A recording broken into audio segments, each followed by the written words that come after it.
Hello आज मु आपण मानक पई धनु संक्रांति उपलक्षे ब्रह्मपुर स्पेशल मुआ प्रस्तुत करछि। एही मुआ करबा बहुत सहज एवं कम समय मध्य आपण प्रस्तुत करि परिबे।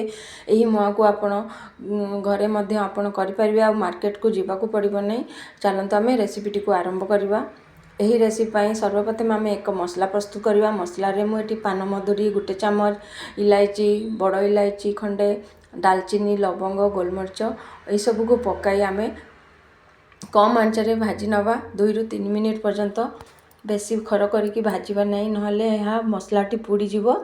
आम 2 ରୁ 3 मिनिट पई भाजी नवा जमती मसलार जिते बास्ना आसो आम ताको एक प्लेट को काढ़ी नवा।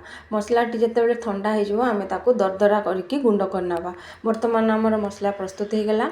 अन्य एक कड़े नेबा। कड़े मुझे 4 ରୁ 5 चमच गुआ घी नहीं। गुआ घी देवा फल आमर ये मुआटी बहुत भल आसो टेस्ट आसो से मु गुआ घी नहीं। गुआ घी पकई भल भाव गरम कलापर से मुझे कटा नड़िया कटा चिना बादाम एवं काजू को पकई भल भाव लाल हवा तक अल्प लाल हवा पर्यंत मु भाजी नौची। भजाटी हो आसिले आम ताको एक प्लेट को काढ़ी ना। बर्तमान आमर ड्राई फ्रुट्स भजा भी हो आसलानी। से ही जो बड़का घीरे आम खई को पकई भल भाव भाजी नवा। एठी मु खई 3 कप नहीं। आपण क्वांटिटी हिसाब से कम बेसी करें। खई को पकईकी भाजवा फल आमर मुआर बास्नाटी बहुत भल आसो से मुझे खई को भाजी नहीं। बर्तमान आम खई को भी काढ़ी नेले। सही कड़े मुझे 3/4 कप गुड़ नहीं जाइए। मुझे 3 कप खई पाई मुझे 1 कप किंबा आप 3/4 कप गुड़ ने से 2 चमच पानी पके आम गुड़टी को मेल्ट करने छाड़ नवा। गुड़टी भल भाव मेल्ट हो आसिले आम गुड़र पाग केमती जानिबा।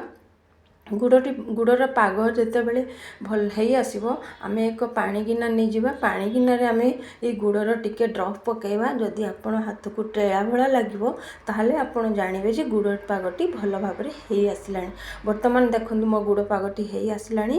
बर्तमान देखंतु मो पानी गिनारे यहीपरी भाव में आम पानी गिनारे पकेवा एवं हाथ में देखा टेढ़ा हो जाऊँचे ताले आपण जानिबे गुड़ पागटी भल भाव हो जाइए।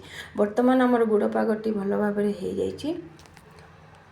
बर्तमान आम जो भाजी रखि मसला को गुंड करके 1 चमच पकई नवा। से आम ड्राई फ्रुट्स पकई नवा। ड्राई फ्रुट्स पकई से आम भाजी रखि खई को पकई भल भाव मिक्स करनवा। जहाद्वारा गुड़ खई भल भाव मिक्स हो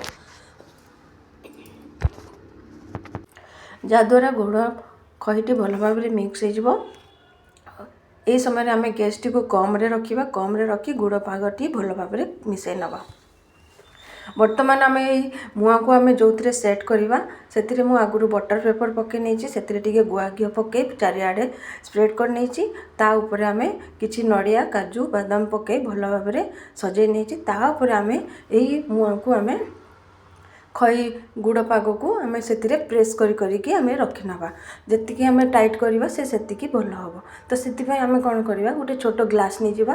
ग्लास पछपटे आम किछि घी लगे ताको भल भाव प्रेस करना।